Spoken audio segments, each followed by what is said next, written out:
नमस्कार मित्रांनो, आज एक महत्त्वाच्या विषयावर चर्चा करू आपण की छोट्या व्यावसायिकांनी त्यांची गुंतवणूक कशा पद्धतीने करावी आणि त्या गुंतवणूकदारांनी किंवा छोटे व्यावसायिक जे आहेत ते थोडक्यात कोणाचं शॉप असेल किंवा छोटासा बिझनेस असेल, कोणाची गाडी असेल किंवा कुणीतरी कुठेतरी छोटा व्यवसाय करत असेल, त्याचं काही स्किल्स असतील, कुठल्या अशा जे गुंतवणूक म्हणजे लोक आहेत त्यांनी आपली फायनान्शियल म्हणजे प्लॅनिंग करणं का गरजेचं आहे.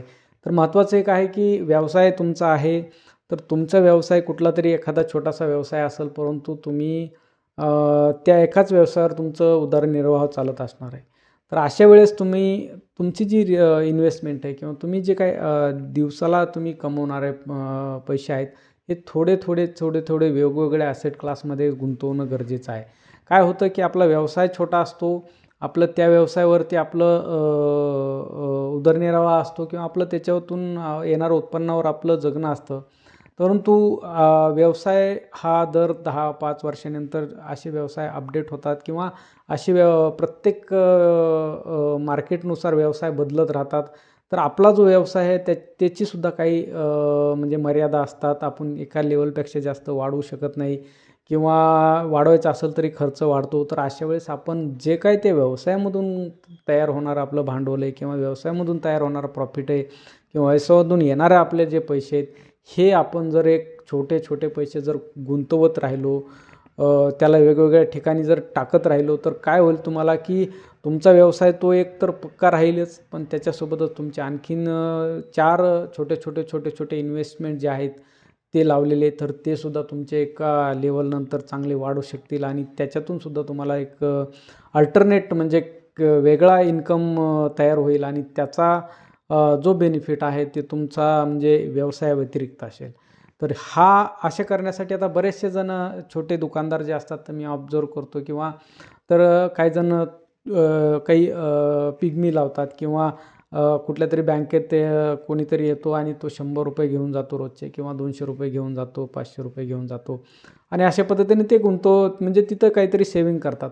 परंतु एक महत्त्वाची गोष्ट आहे इथं, की ते जे लोकांना म्हणजे मी ऑब्झर्व केलं, की जे काही पैसे तुम्ही त्या पेढी असेल किंवा जे काही छोटे बँक्स जे असतात, कोऑपरेटिव्ह बँक्स असतील किंवा अशा बँक्स कलेक्शनला येतात आणि ते पैसे घेऊन जातात.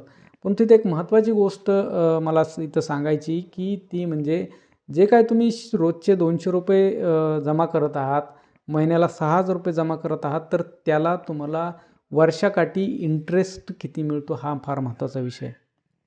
जेव्हा तुम्ही अशी गुंतवणूक करत जाताल, ते सेव्हिंगलाच पडलेले जर पैसे असतील, त्याच्यावर इंटरेस्ट मिळणारा फार 4-5% असेल, तर तुम्हाला ते रिटर्न तयार होणार नाहीत. त्याच्यावर तुमची जे काय तुमचे भरलेले पैसे आहेत, एवढेच तुम्हाला परत मिळणार आहेत. त्याच्या व्यतिरिक्त जास्त तुमचा इंटरेस्ट त्याच्यावर तयार होणार नाही किंवा मिळणार नाही.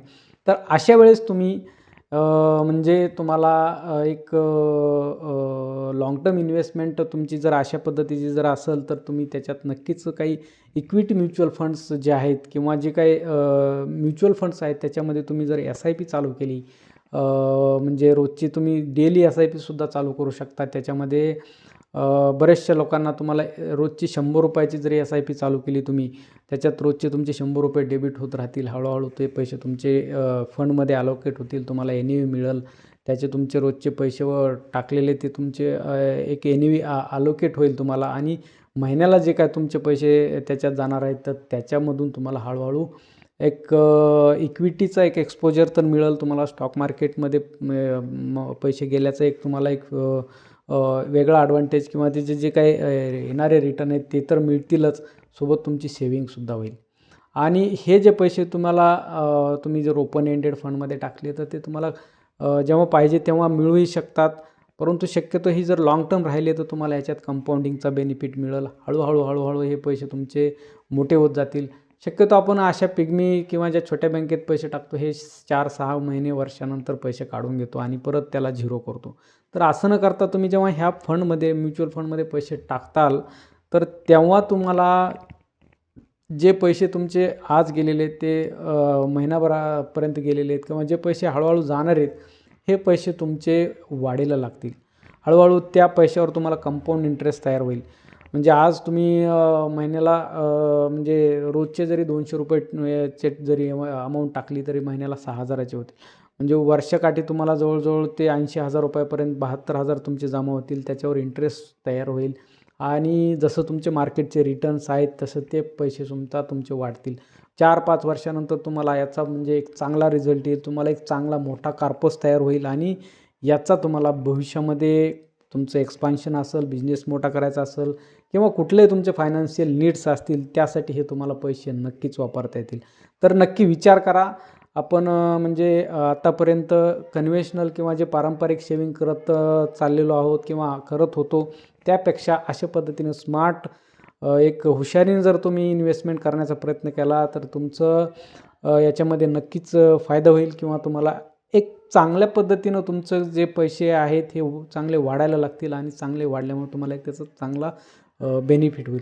तर याचा व्हिडिओचा उद्देश हाच होता की तुम्ही एक थोडंसं वेगळ्या पद्धतीने विचार करावं. जी काही नॉर्मल इन्व्हेस्टमेंट आहे आपली किंवा नॉर्मल सेविंग आहे त्याच्यापेक्षा एक वेगळी तुम्हाला एक ही संधी किंवा एक वेगळ्या पद्धतीनं तुम्हाला एक नवीन अपॉर्च्युनिटी तयार झालेली आहे तिचा फायदा घेण्याचा यावं.